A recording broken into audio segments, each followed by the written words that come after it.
पवन सिंह के तहलका मचा दिया है गाना फरिया ब्लू की, और पवन सिंह के सावन एल्बम भी बहुत जल्द आने वाला है।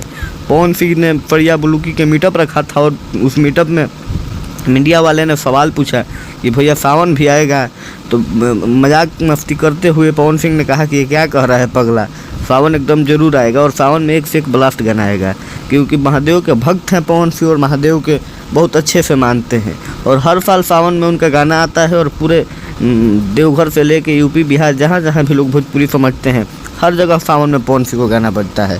तो पवन सिंह के सावन के गाना लगभग रिकॉर्डिंग भी हो चुका है, और देखिए अब वीडियो होगा, जब फाइनल हो जाएगा तो रिलीज डेट भी घोषित कर दिया जाएगा, और जब रिलीज होगा पवन सिंह के सावन के गाना हम आपको ज़रूर बताएंगे। अभी तक ले डेट नहीं आया है, लेकिन रिकॉर्डिंग हो चुका है, और सावन के एक से एक ब्लास्ट गाना आ रहे हैं। कुछ खेसारी के राइटर भी हैं जो कि सावन के गाना लिखने वाले हैं पवन सिंह के लिए, तो आप लोग देखते रहिए और धैर्य बनाए रखिए। पवन सिंह के जब गाना आएगा, पोस्टर आएगा, चाहे रिलीज डेट आएगा, हम आपको बता देंगे।